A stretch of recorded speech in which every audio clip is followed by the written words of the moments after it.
Hi everybody, this is Boogass Reviews, and today I'm going to be doing a review on the brand new Marvel Legends Across the Spider-Verse Spider-Punk figure. So before we take a look at Spider-Punk, let's go ahead and take a look at the accessories that he comes with.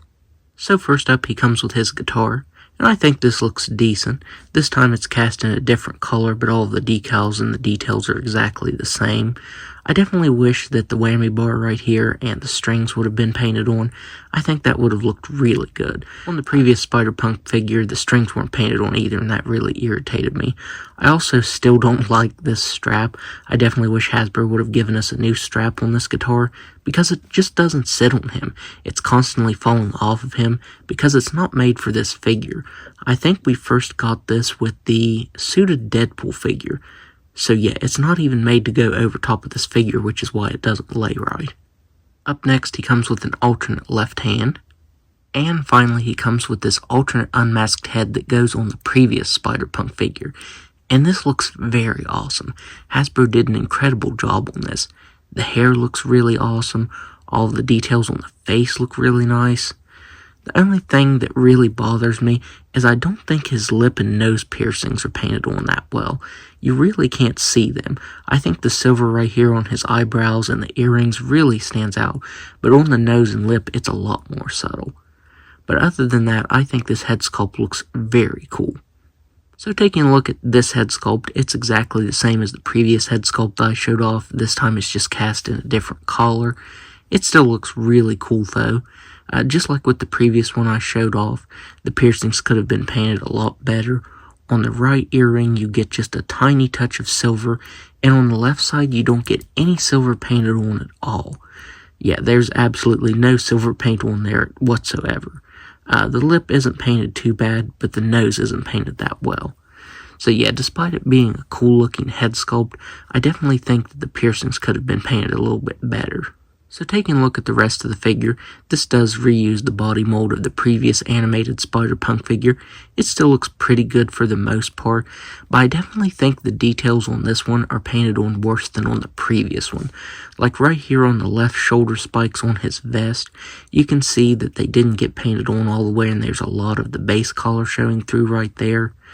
And on the zipper, the silver's painted really nicely. But around the zippers right here on each side of his vest, they're painted on so sloppy it's not even funny. You can see that there's no actual paint on any of the spikes right here. They're shifted down. So the spikes are up here and all of the silver paint is down here. And on the left side, there's barely any. You can see that it still didn't hit its mark. So yeah, the silver paint is not great at all. On the right armband, let me get to focus in there, you can see that there's a lot of spikes that just aren't even painted on. There's a huge section right here where there's no silver paint at all, and then silver paint where it didn't even go on the spikes. So yeah, you can see how sloppy that is. All of the silver paint on the inside of this armband is in between the spikes, and that just looks terrible. On the left wrist, at least the buckles came out clean because the spikes did not. You can see where there's some that's painted on, some that isn't. Yeah, it's just haphazardly put on there. The logo on the back of his vest still looks really nice. I like how you can see the overspray right there. That looks really cool. The deco on the forearms is slightly different than the previous Spider-Punk figure. You get web lines and these are a lot cleaner. You also get this device like Spider-Man 2099 wears. But it's really irritating because it's so loose. It just shifts up and down and all the way around on the forearm. And yeah, I definitely wish it would have been glued down because it is constantly shifting up and down and all the way around on the figure. I also wish that the pick in his hand would have been painted. It's just cast in the collar that his hand is, and it kind of just blends in. I wish it would have been just a little bit of a different shade. That way it's not just blending in with his hands right there. And looking at the lower half of the figure, you don't get any sort of painted lines on right here, like on the previous one, and the laces aren't painted on. I definitely wish they would have had a wash or some sort of printing over top of them, because it just looks really bland. I think the blue laces over top of the red boots looks really good on this previous version. But yeah, on this one it just looks really bland because it's all blending together. There's no sort of paint variation on it. So now, let's go ahead and go over his articulation. So he has a ball and hinge neck that can look up that far.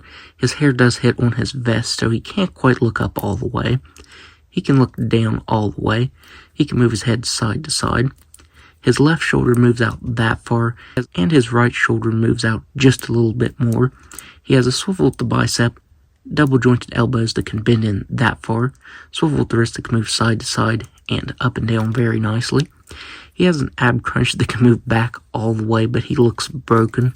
He can crunch forward all the way, but from the back he also looks broken. He has a swivel at the waist, ball jointed hips that can do a complete split. He can kick forward very, very far.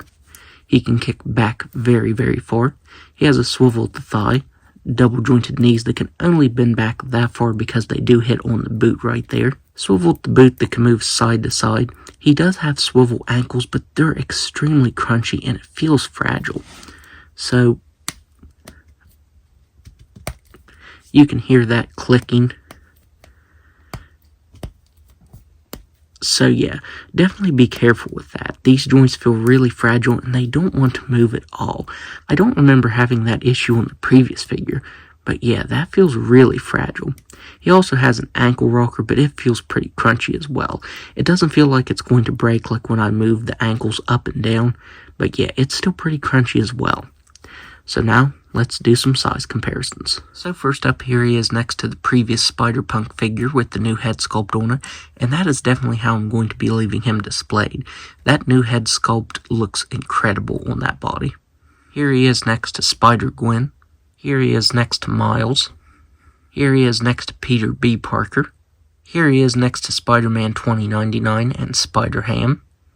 And finally, here he is next to the Spot. So overall, I don't think this is necessarily a bad figure, but I don't think it's great either.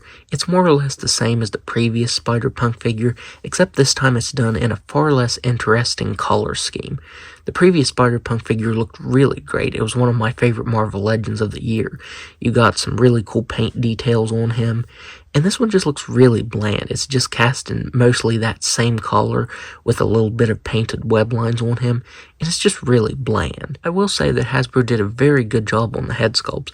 I think the head sculpt that's on this figure and the one that you put on the previous figure looks really good. Hasbro did a very good job on that, but I don't necessarily think that's enough of a selling point to justify buying a new figure with worse paint details on it than the previous one. So that's my review. If you like this review, be sure to hit the like button and subscribe to my channel. Thanks for watching.